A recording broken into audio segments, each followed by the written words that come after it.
विदेश मंत्रालय का बड़ा बयान सामने आया है जिसमें यह बताया जा रहा है कि पर चीन के साथ जो सीमा विवाद है उसको लेकर के कैसे बातचीत जारी है और गश्त की बात निकलकर सामने आ रही है। चीन के साथ समझौते के करीब है, एमईए ने यह कहा। चीन के साथ सीमा विवाद पर एमईए का यह बड़ा बयान निकलकर सामने आ रहा है। एलएसी पर फिर गश्त शुरू करने की सहमति जता दी गई है, यानी कि लाइन ऑफ एक्चुअल कंट्रोल पर जो विवाद था भारत और चीन के बीच, क्योंकि इसी बात का इंतजार हो रहा था कि कैसे समझौते के जरिए ही समाधान निकले, क्योंकि समझौते के जरिए समाधान निकालने की कोशिशें एक तरह से कहें कि होनी शुरू हो चुकी थी, लेकिन चीन की मंशा पर हमेशा सवाल उठते रहे थे। इस बार ये एक बड़ा स्टेटमेंट, बड़ी कामयाबी है कि फिर से गश्त की बात निकलकर सामने आ रही है। हमने देखा था कैसे गलवान में गश्त के दौरान ही चीन ने धोखा दिया था। गलवान में कैसे घात लगा करके सैनिक बैठे हुए थे चीन के, और उसी के बाद ये बड़ा एक कदम उठाया गया था जिसमें डिसीजन लिया गया था कि अब कोई गश्त नहीं की जाएगी।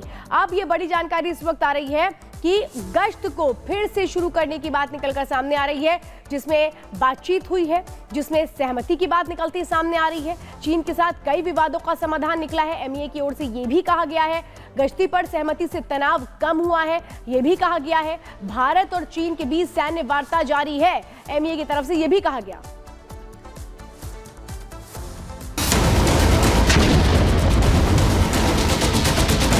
प्रशांत, जो है ब्लास्ट मामले में दिल्ली पुलिस के साथ तमाम एजेंसियां जो है इस मामले में बारीकी से जांच कर रही है। जो जानकारी है या कुछ एविडेंस जो है वो एकत्रित किए जा रहे हैं। बताया ये जा रहा है कि पॉलिथीन में रैप करके यहाँ पे बॉम्ब को प्लान किया गया था।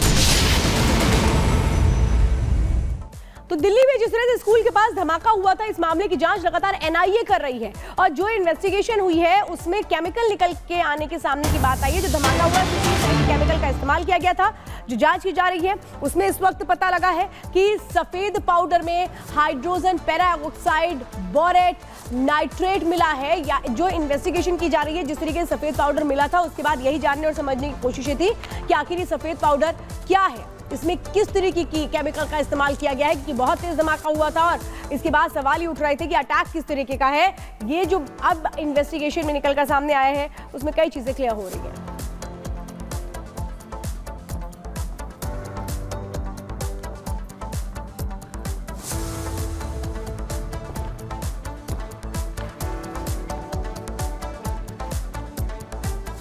तो दिल्ली में जिस तरीके का धमाका हुआ, आपको बता दें इसमें पाकिस्तान और कनाडा कनेक्शन निकलकर सामने आ रहा है। सफेद पाउडर जो मिला आखिरकार वो क्या है, इस मामले को लेकर लगातार तफ्तीश जारी है कि आखिरकार ये धमाका किसने, कैसे और कब प्लान किया। आपको दिखाते हैं इस रिपोर्ट के जरिए।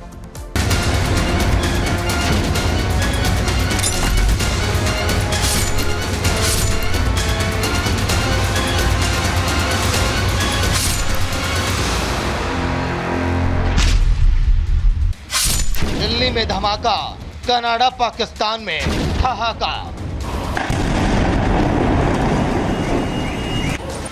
सफेद पाउडर का राज, कनाडा पाकिस्तान से जुड़े तार।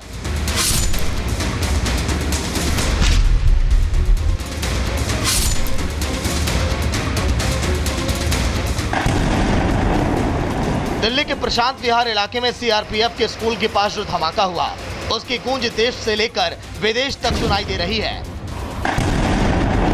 धमाके के बाद से ही दिल्ली पुलिस हाई अलर्ट पर है। एनआईए से लेकर एनएसजी तक घटना की हर बारीकियों पर नजरें गड़ाए बैठी है।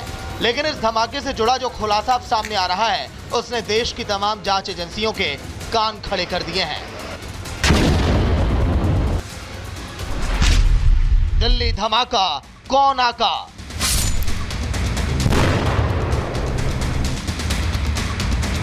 दिल्ली में जो ब्लास्ट हुआ उसको लेकर के जो जांच पड़ताल की जा रही है, दावा किया गया है कि इसके पीछे खालिस्तानी आतंकी हो सकते हैं, खालिस्तानियों का हाथ हो सकता है, क्योंकि एक टेलीग्राम चैनल के जरिए दावा किया गया है कि इसके पीछे खालिस्तानी ऑपरेटिव्स का हाथ है। हालांकि जिस Telegram channel justice league India पर इस घटना का सीसीटीवी वीडियो डालकर धमाके के पीछे खालिस्तानी ऑपरेटिव्स का हाथ बताया जा रहा है, दावा किया जा रहा है कि उसे पाकिस्तानी खुफिया एजेंसी आईएसआई के हैंडलर चलाते हैं। बताया जा रहा है कि इस टेलीग्राम चैनल का इस्तेमाल पाकिस्तानी आतंकियों के अंजाम दिए गए आतंकी घटनाओं का अपडेट शेयर करने के लिए किया जाता है। ऐसे में कयास ये भी लगाया जाना शुरू हो गया है कि भारत विरोधी एजेंडे पर खालिस्तानी और पाकिस्तानी आतंकी संगठन एक हो चुके हैं। अब इसमें खालिस्तानी एंगल पे भी दिल्ली पुलिस की टीम इन्वेस्टिगेट करी, क्योंकि धमाके के कुछ घंटों बाद सोशल मीडिया के प्लेटफॉर्म पे एक धमाके का वीडियो अपलोड किया जाता है, एक जानकारी ली जाती है और उसमें खालिस्तानी जिंदाबाद लिखा जाता है। इसके बाद दिल्ली पुलिस की जो एक टीम है वो इस एंगल पे जांच करेगी, करने का इसमें खालिस्तानी एंगल तो नहीं हो सकता। उसको लेके सोशल मीडिया प्लेटफॉर्म टेलीग्राम को एक लेटर लिखा गया है, जिससे कुछ जानकारी जो है वो टेलीग्राम के माध्यम से पुलिस को मिल सके। लेकिन लेटर लिखा जा चुका है, लेकिन अभी टेलीग्राम की तरफ से कोई जानकारी जो है दिल्ली पुलिस को साझा नहीं की गई है। हैरानी यह है कि इस मैसेज को पाकिस्तान से चलने वाले कई टेलीग्राम चैनल पर सर्कुलेट किया गया। इस दावे को सर्कुलेट करने वाले ज्यादातर वो टेलीग्राम चैनल हैं जो कश्मीर में होने वाले आतंकी गतिविधियों की अपडेट भी शेयर करते हैं। तो कहीं ना कहीं ये साफ इशारा करता है कि पर्दे के पीछे भारत विरोधी एजेंडे को लेकर खालिस्तानी और पाकिस्तानी अब एक हो चुके हैं। दिल्ली में जो ब्लास्ट हुआ उसके पीछे खालिस्तान को जिम्मेदार ठहराया जा रहा है, लेकिन जिस चैनल के जरिए इस बात की जानकारी दी गई है, कहा जा रहा है कि वो पाकिस्तानी खुफिया एजेंसी ISI चलाती है। यानी कि हो सकता है कि इसके पीछे पाकिस्तान का भी हाथ हो और जानबूझकर गुमराह करने की कोशिश पाकिस्तानी आतंकी कर रहे हो।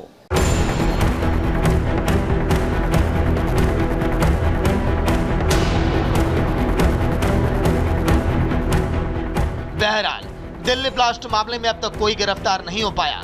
हाँ, केस में कई एंगल सामने आने के बाद जांच एजेंसियां जरूर इस मामले की हर पेचीदगी को सुलझाने में लगी हैं। लेकिन जिस तरह से इस केस के तार उलझे हुए दिखाई देते हैं, ये कहना गलत नहीं होगा कि दिल्ली ब्लास्ट की साजिश गहरी है।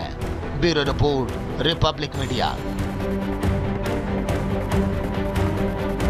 और ये साजिश किसने रची है, सवाल ये है कि क्या टेलीग्राम के जरिए अब इसका राज फाश होने वाला है, क्योंकि दिल्ली पुलिस ने सोशल मीडिया ऐप टेलीग्राम को लेटर लिखा है। आपको बता दें, Telegram channel justice league India के बारे में जानकारी मांगी गई है। ब्लास्ट के बाद में टेलीग्राम चैनल पर डाली गई थी सीसीटीवी की फुटेज। इस पूरे हमले की सीसीटीवी फुटेज डालकर ब्लास्ट की जिम्मेदारी भी ली गई थी इस चैनल के द्वारा, और पुलिस की जांच में अभी तक किसी भी संगठन का नाम स्पष्ट नहीं हो सका है। टेलीग्राम से भी अभी तक पुलिस को कोई जवाब नहीं दिया गया है। टेलीग्राम को लिखित में लेटर जारी किया गया है कि वो इस चैनल के बारे में जानकारी दे। टेलीग्राम से अभी तक पुलिस को कोई भी जानकारी नहीं मिली है। और आपको बता दें कि खालिस्तान और पाकिस्तान से इस पूरे हमले की कहीं ना कहीं जुड़ी हुई साजिश नजर आ रही है। इसी पर आपको दिखाते हैं एक रिपोर्ट।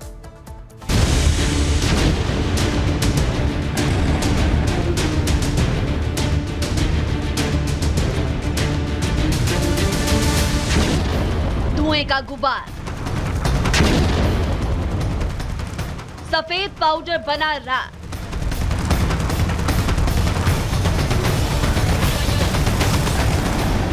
दिल्ली के रोहिणी के प्रशांत विहार इलाके में स्थित सीआरपीएफ की स्कूल की दीवार के पास रविवार सुबह धमाका हुआ। धमाके के बाद मौके पर धुएं का गुबार नजर आया। धमाके के बाद जांच एजेंसियों की जांच जारी है। कई एंगल से जांच की जा रही है, लेकिन सबसे बड़ा सवाल यही कि आखिर ये धमाका हुआ कैसे।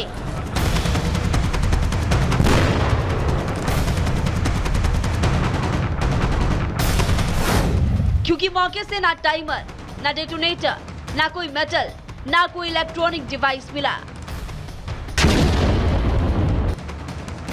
मौके से मिला है तो सिर्फ सफेद पाउडर, और इसी सफेद पाउडर के कारण ये धमाका रहस्यमय हो गया है। यही कारण है कि जांच एजेंसी इस धमाके की जांच आतंकी हमले के एंगल से भी कर रही है। सबूत के नाम पर जांच एजेंसियों के पास सिर्फ सफेद पाउडर और सीसीटीवी फुटेज है, और इसी के सहारे आगे बढ़ रही है जांच।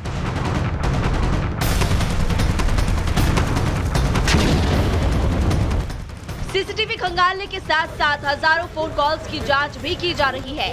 वहीं इसी साल मई महीने में दिल्ली के 150 से ज्यादा स्कूलों को बम से उड़ाने की धमकी भी दी गई थी। ऐसे में सीआरपीएफ स्कूल के पास धमाका आतंकी हमले की ओर इशारा कर रहा है।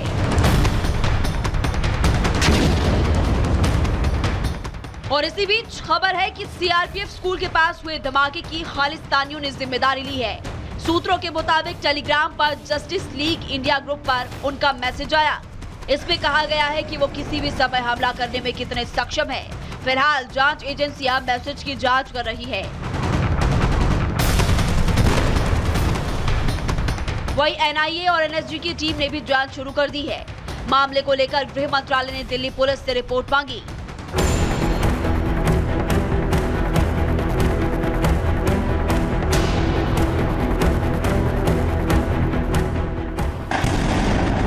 फिलहाल धमाके की जांच जारी है। धमाके के पीछे कौन है इसका पता तो जांच के बाद ही पता चलेगा, लेकिन सबके मन में सवाल यही उठ रहे हैं कि क्या ये दिवाली से पहले दिल्ली दहलाने की साजिश है। Bureau report, Republic Bharat.